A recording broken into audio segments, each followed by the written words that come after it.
If you're ready to explore the Hebrew roots of your Christian faith, then grab your Bible and let's get started. Shalom. Welcome back to Tuesday night Torah Studies. Just want to give you a little heads up. I live in the Midwest, and it is actually a thunderstorm that's going on right outside. And if there's any disconnection, I want to just apologize if that should happen on today. But I'm thankful that I'm moving on and moving forward and not letting the weather hinder on today. So today we are still in the book of Exodus, and we are going to be reading a very interesting, to me, an interesting chapter in the book of Exodus. That's Exodus chapter 18. I find this interesting because Moses takes the time out and writes about his father-in-law, Jethro.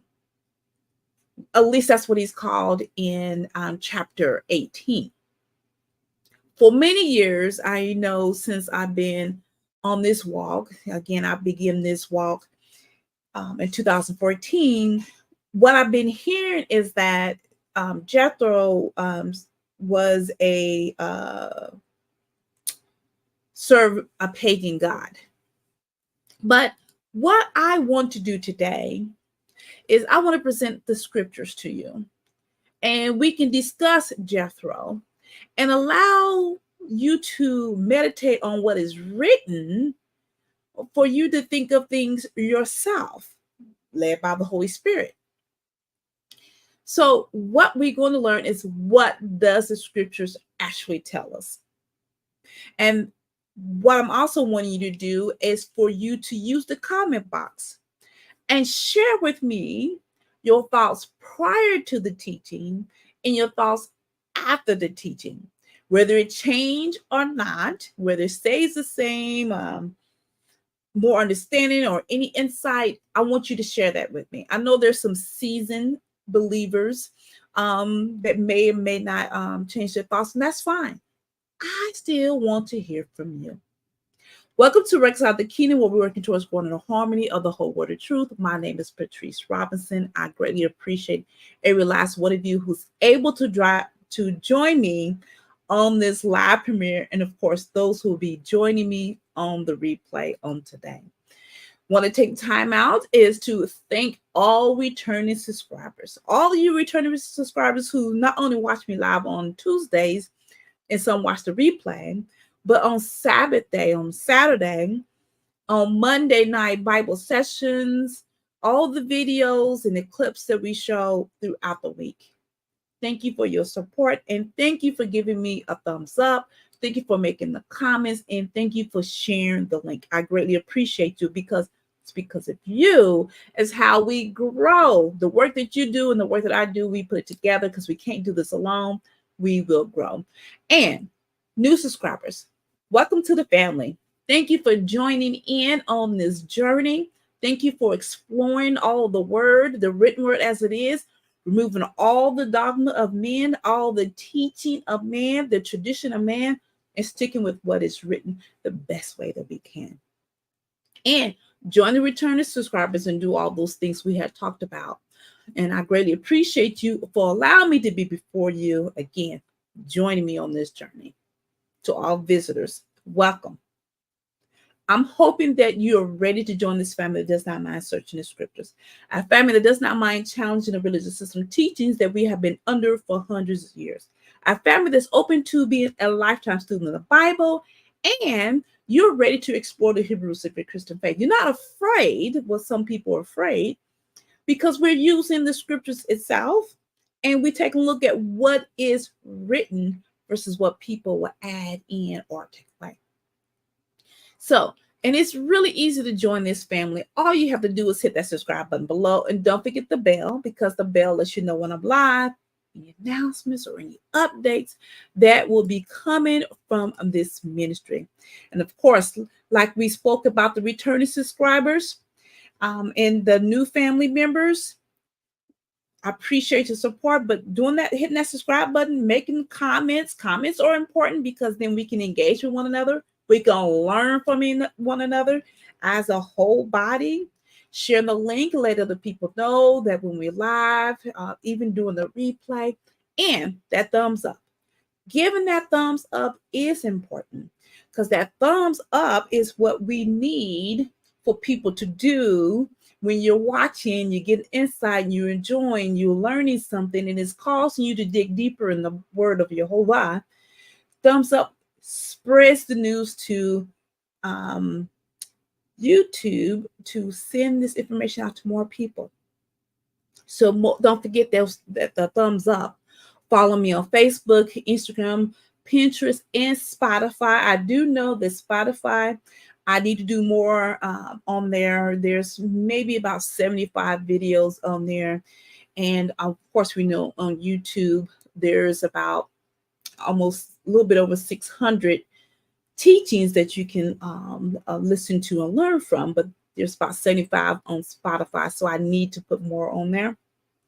YouTube podcasts, I need to put more on there too, need to put more things on there, but YouTube is the main one at this point.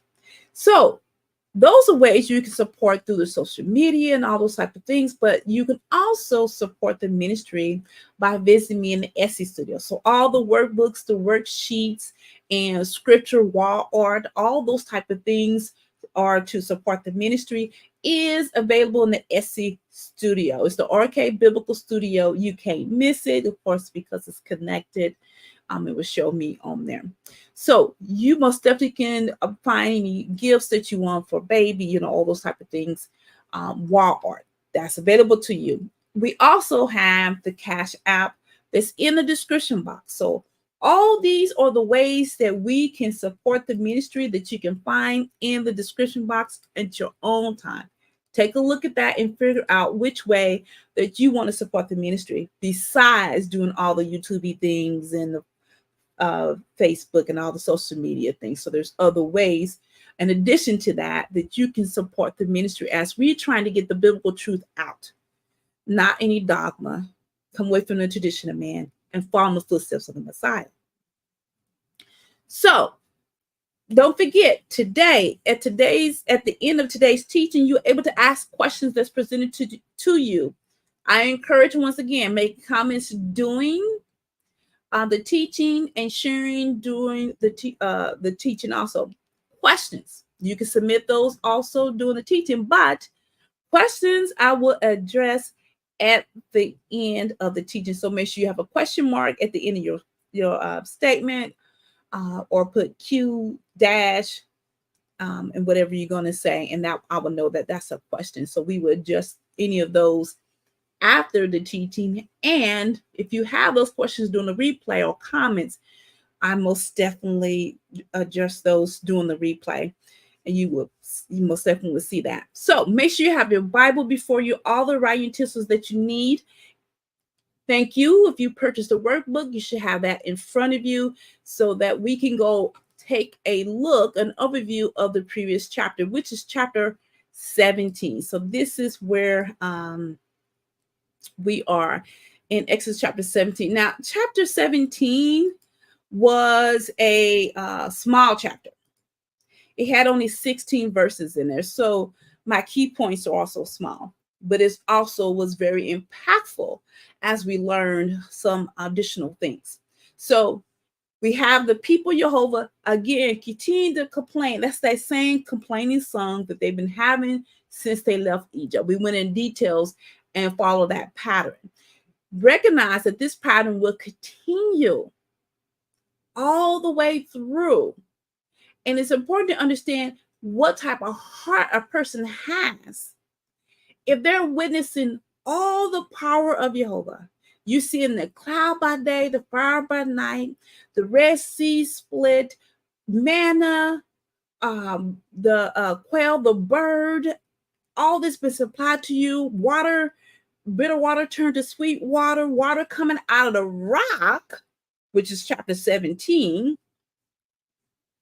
You see all of this and you still doubt. You still complain. That is what we call a hardened heart. Now, this rock that Yehovah told Moses to strike I was wondering for years, how do you know which rock? And I paid attention to Yehovah said, I will stand up on the rock. So this rock that I'm standing on is the rock that you're going to smite. So he was able to see him in his spiritual form, not seeing his face and all those type of things, but he was able to discern the Father, discern his spirit. Now, we also talked about the Amalekites and how they intertwined with Esau. That's Esau's grandson, a bloodline that they are coming against the children of Israel, and what detestable way they decide to come and fight the children of Israel. So we talked about that in 17. If you missed that, you need to go to last week's teaching. And also, we have the introduction of Joshua. This is the first time that we hear about Joshua is in chapter 17 of Exodus. So my application, I noticed each time, this is the insight, each time the children of Israel complained, took things out on Moses, they were never able to recognize, at least that first generation that came out of Egypt, that Yehovah is their savior, their redeemer, and their provider. They weren't able to recognize any of that. And that made it hard for their journey because they always made a complaint to Moses. It was never coming to Yehovah, at least thus far. We'll recognize if anything comes to Yehovah. So my word study was Jehovah Nisi. And we looked that up. And you will look it up in the Strong's H3071. It says, Yehovah is my banner. Again, the name was always in the word, but we never paid attention to it. We're not even taught to pay attention to these details. This is why the Tanakh, the Old Testament, is important. I have all my cross-reference, and I had no questions for chapter 17. Of course, I will leave this up for a moment so that you can share your thoughts about the overview, what we discussed, or share some key points that you was able to recognize for yourself for chapter 17. Because each time that we go through the Torah, the word of Yehovah, wherever it is, we recognize something different. We're growing, and eventually you'll see a difference as you continue to grow in Yehovah. So Exodus chapter 18 is where we are today. I'm going to go straight there. Now, Jethro, the priest of Midian, Moses' father-in-law, heard about everything that Elohim had done for Moses and for Israel, his people, and how Yehovah had brought Israel out of Egypt.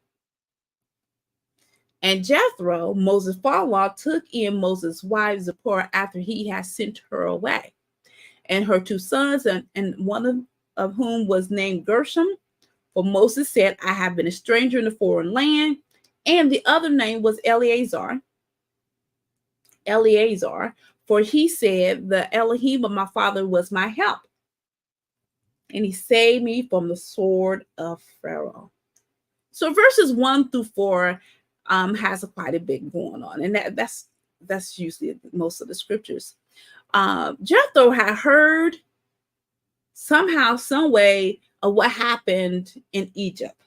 Now, this is purposeful because Yehovah wants the people, the other nations, to know what he has done for his people, that he protects his people. Now, we read in chapter 15, Moses' song. That chapter says that the other nations will know and the other nations will tremble.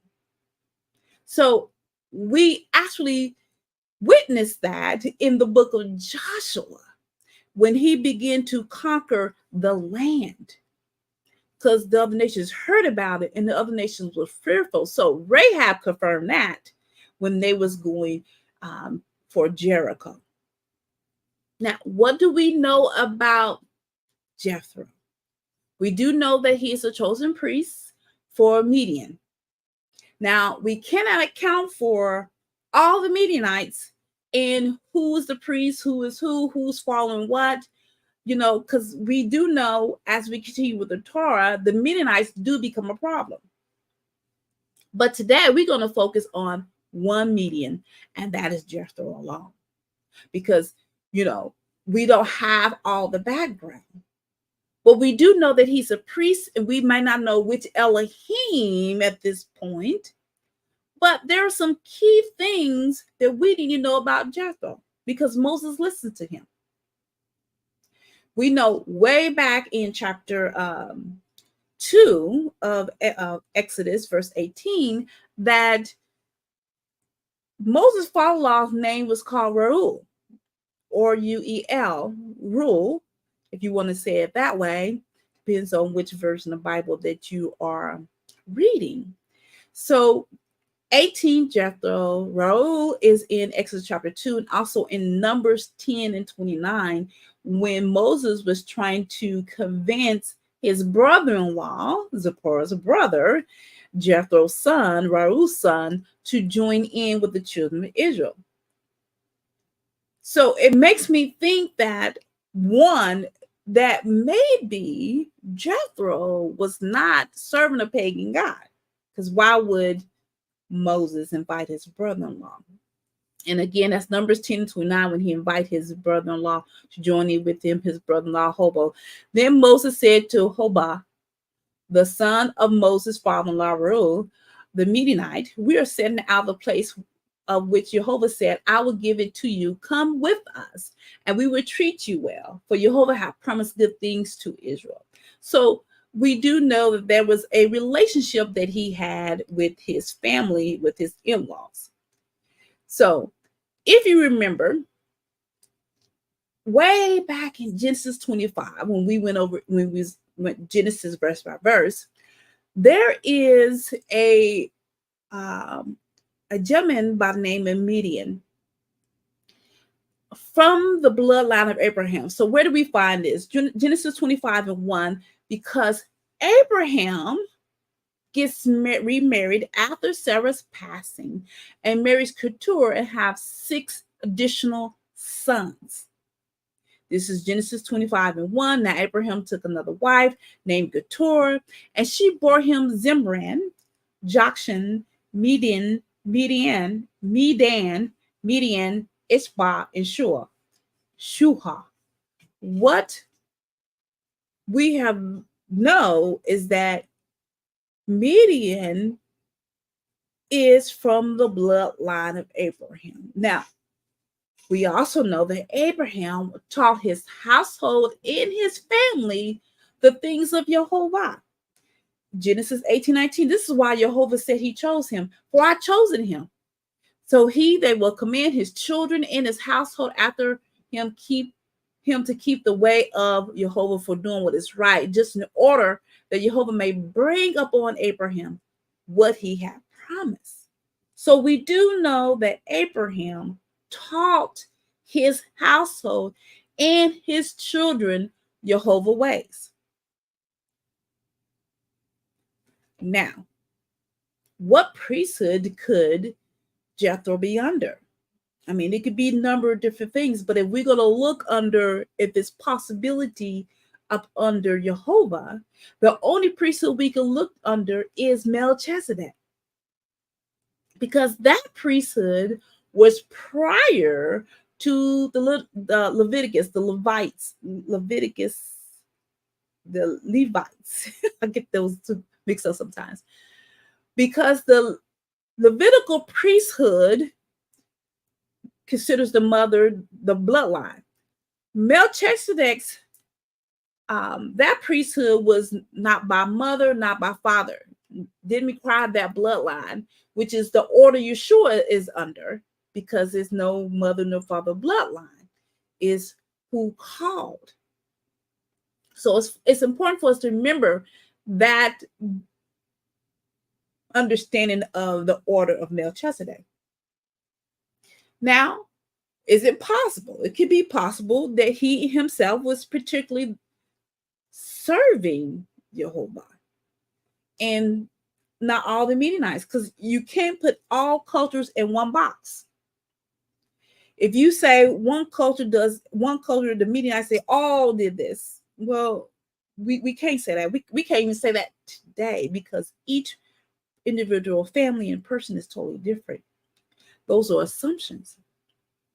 But what we do know in these few verses 1-4 that Moses sent his wife Sephora back to her father. Sephora is from the bloodline of Abraham, just like Moses, but her bloodline also include an Egyptian, because Keturah was an Egyptian, but in which we know Egypt, the Egyptians, is from the bloodline of Ham. So he sent her back to her father. When did this happen? The Bible does not tell us when this actually happens, when Jethro received his daughter back and her son. My idea, I should say, is that she had to be pregnant around that time, I do believe. And I believe that Moses sent her away, and for her protection, he sent her away. And this is why the youngest son, Eleazar, is named the Elohim of my father was my help, and he saved me from the sword of Pharaoh. So the battle that occurred in Egypt was between Yehovah and the Egyptians and their gods. So that's what the battle was between. And Yehovah saved them for that. So my thought is that she was pregnant and sent them on. So we did have Aaron, who left Egypt. Remember, he met Moses in the wilderness, out of the wilderness. And then we have Moses going back and forth for Egypt. And then we have Zipporah leaving Egypt. So there must have been a way for the people to leave if it was possible. Finally, this is it for verses 1-4 thoughts. We do know that Zipporah herself understood circumcision. And you will read that in Exodus 4, verses 24-26. When Moses did not, and Yehovah was going to kill Moses, did not circumcise Gershom, and so she did it. Which means she understood it, how to do it, what it's about, and everything. So where did she get that from? Circumcision came from under Abraham. So that family, Midian, taught his family, just like Abraham taught his children. It went down from one generation to the next generation about circumcision. So all this information is all about Jethro. This is all in the Bible that we pulled together. So I'm not at the point to say that Jethro was just a servant of pagan God, because there's so much more information that stirs us closer to the other direction. So let's continue. We're going to be learning more about Jethro. Then Jethro, Moses' father, came with his sons and his wife to Moses in the wilderness where he was camped at the mount of Elohim, and he sent a word to Moses. I, your father-in-law Jethro, are coming to you and your wife with your 2 sons with her. Then Moses went out to meet his father-in-law and bowed down and kissed him, and they asked each one about their welfare and went into a tent. Moses and his father-in-law at this time is happy to see one another, discussing everything that happened.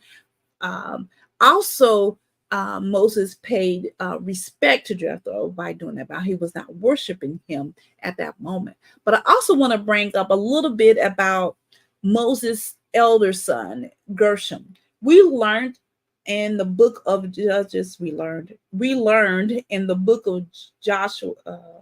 of Judges that his bloodline ended up being priests for the tribe of Dan, which we know that a Levite cannot be a priest. The priest has to be along the bloodline of Aaron. So it was shocking to read that about that, but Moses cannot take into account for their children or their children. Everyone has to account for themselves.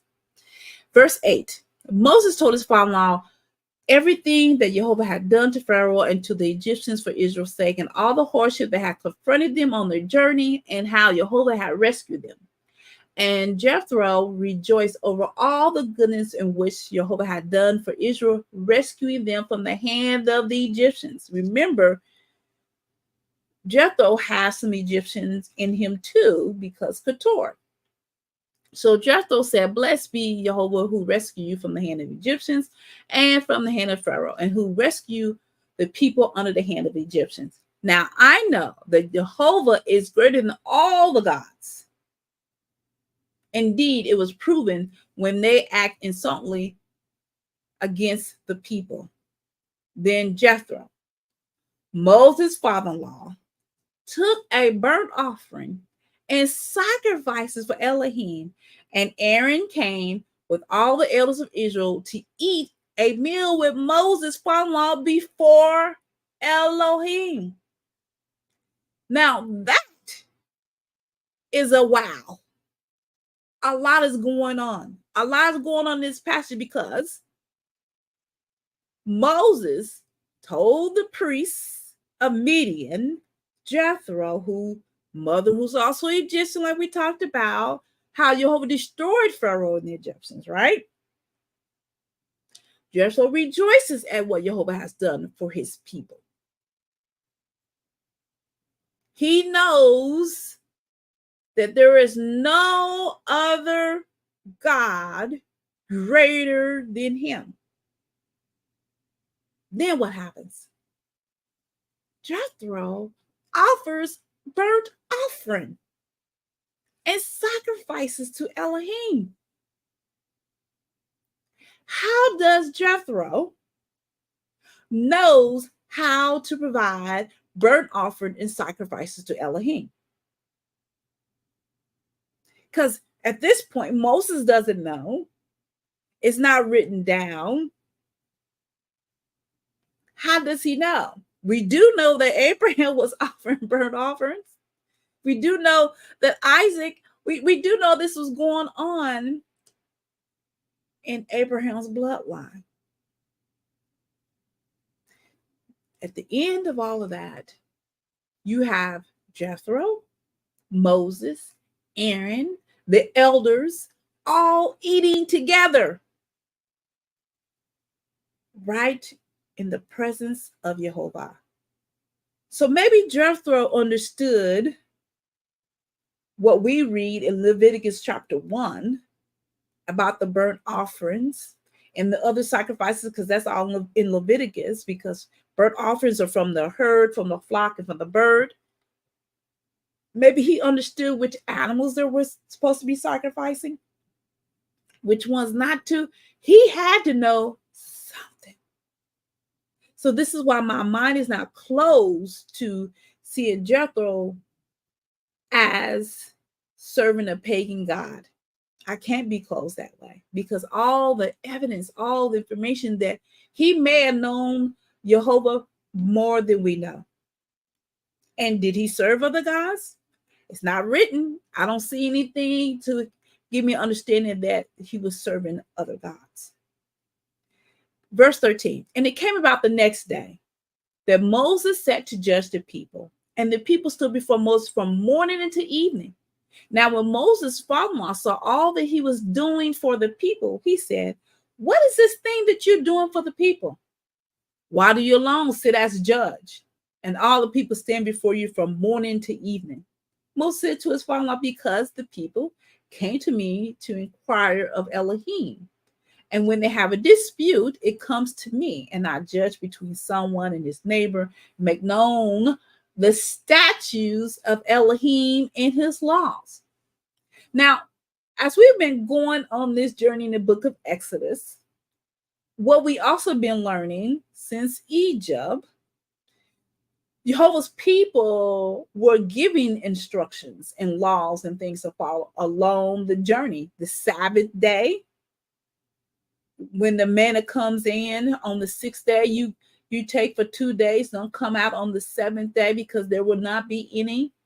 That's the day of rest. Most of them don't come out because they were trying to do that. So there have been specific instructions that have been going on along the way. I know we haven't been to Mount Sinai yet, where everything begins, but everything already began. That's why the Torah does not begin at Mount Sinai. Again, this is the next day. So Jethro hasn't left. He's still among the camp of the children of Israel. He's watching this. He's watching this from morning to evening, like, what in the world is going on? What are you doing to yourself? What are you doing to the people? Why are the people standing from morning into evening? That is a lot of people, because just think about it. They left with 600,000 men. That's not counting the men, the women, and not counting the women and the children. And there's always babies been born. So it's still growing. Hasn't been a year yet. But imagine how many people that was standing before him from morning to evening. So Yehovah has set some general statutes that Moses was judging. There was a time where the people were fronting him, and he's doing it by himself, and he's judging specific issues. Well, all the issues, because there was no one else there helping him. So now let's listen to the counsel that Moses is going to receive or get from Jethro, his father-in-law. Verse 17. Moses' father-in-law then said to him, the thing that you're doing is not good. You will surely wear out both yourself and these people who are with you, because the task is too heavy for you.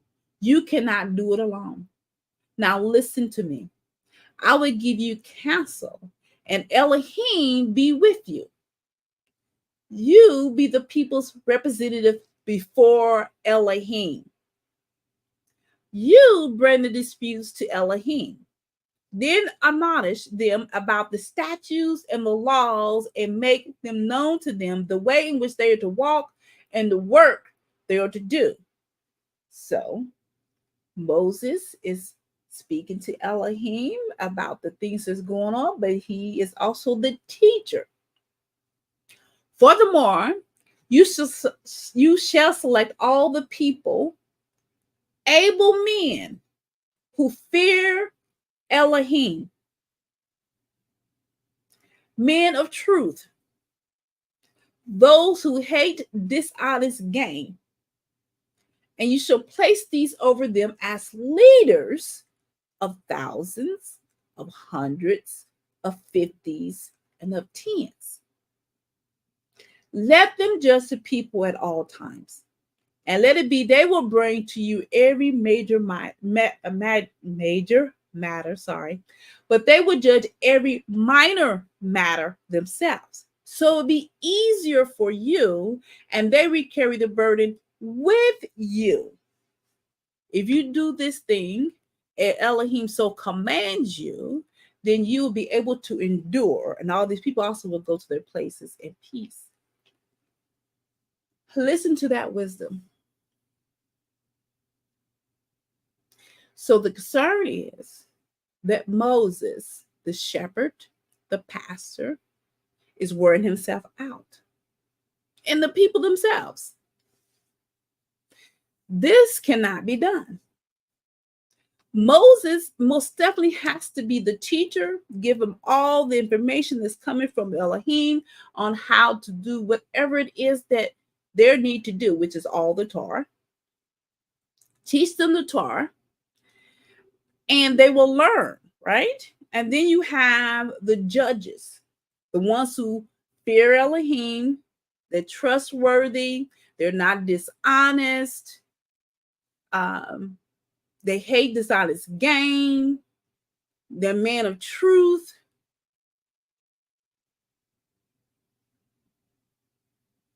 Appoint them as leaders of thousands, hundreds, fifties, and tens. Moses, you judge the major matters, and the elders will come in and do some judging too. So this also a good time to talk about the deacons, because see, I know most non-denominational religious systems have deacons in their offices, but we do know the deacons didn't come till later in the book of Acts, actually, and they were assigned to help distributing the goods equally, because there was problems with the Greek-speaking Hebrew women and then the Hebrew speaking women, they was kind of having some discrimination against the Greek speaking widows. And so they came to resolve those issues and make sure everything is equally divided. So these are like the offices that we are seeing being in place for the children of Israel, so that the pastor won't be wore out, which is what we find in most of the denominations today. The pastors are wore out because all the members are dependent on the pastor. Some of them do not understand the Torah, the prophets are writing to kind of like help govern themselves. And so they lean so much on the pastor and they wear the pastor out. So I most definitely see that a lot of times. Seen it throughout my life, a time while I was in non-denominational systems. Verse 24. So Moses listened to his father-in-law and did everything that he had said. Moses chose able men out of Israel and made them heads over the people, leaders of thousands and hundreds and fifties and tens. They judged the people at all times. They would bring a difficult matter to Moses, but they would judge every minor matter themselves. Then Moses said goodbye to his father-in-law, and Jethro went on his own land. So Moses, after all, listened to Jethro. So I'm pretty sure Moses acknowledged the father and talked to the father about this. And I'm pretty sure that it was approved, because we will see it all lined up in the Torah as we continue on. So it seems that things worked out itself.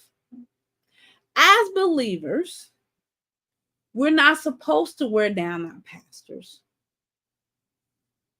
And the pastor should not allow you to wear them out. Because if we're teaching the Torah, the people understand how to apply the two greatest commandments.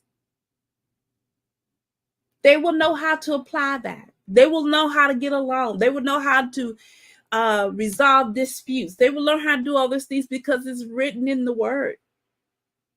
Yeshua said that these two commandments hang on the prophets and the law. So what do you think you need to learn in order to understand the two greatest commandments? To love the Lord thy God with all your might, all your soul, and all your mind, and to love thy neighbors. Those are the two greatest commandments. Like I said, Yeshua said, hangs on the prophets and the law. This is where you got to go back to, so you learn how to do those things. It will teach you how to respect people and also the Father himself. I'm hoping that you most definitely have learned something today. So don't forget, I want a before and after that we talked about Jethro. What was your thoughts about him prior? And what are your thoughts about him now? What are your thoughts about the situation itself? So don't forget to do that in the comment box. Now, we are still in the book of Exodus on Saturday. We're on episode number 4. I believe that's episode number 2, part 2 that we're on, because chapter 2 has a lot in Acts. And I'm trying to be very careful of going too fast in any book, going too fast, so people will see what is written and come away from the dogma of men. That's the whole purpose of the ministry itself, is to teach the word as it is written, having the doctrine of the word as it is written. So don't forget to join me at 10 o'clock a.m. for Acts episode number 4. And then next Tuesday, we'll be in Exodus 19. We are getting here further along in Exodus, and I'm hoping you're learning something. You're taking the notes, you're using the workbook, because all that you're learning, you got to learn how to connect that into the book of Leviticus, Numbers, and Deuteronomy. Then you get into the prophets book and the Brit Hadashah. All this connects, and the book of Revelation. So it's important that we learn the word as it is written. So I don't see any questions or comments that I need to address today. Remember, I will address those during the replay. You most definitely can send those. As always, Man does not live by bread alone, but every word that proceeds out of the mouth of Jehovah. So I pray that you have a blessed rest of the week, and I will see you on Saturday at 10 o'clock a.m. Thank you for joining me and allowing me before you.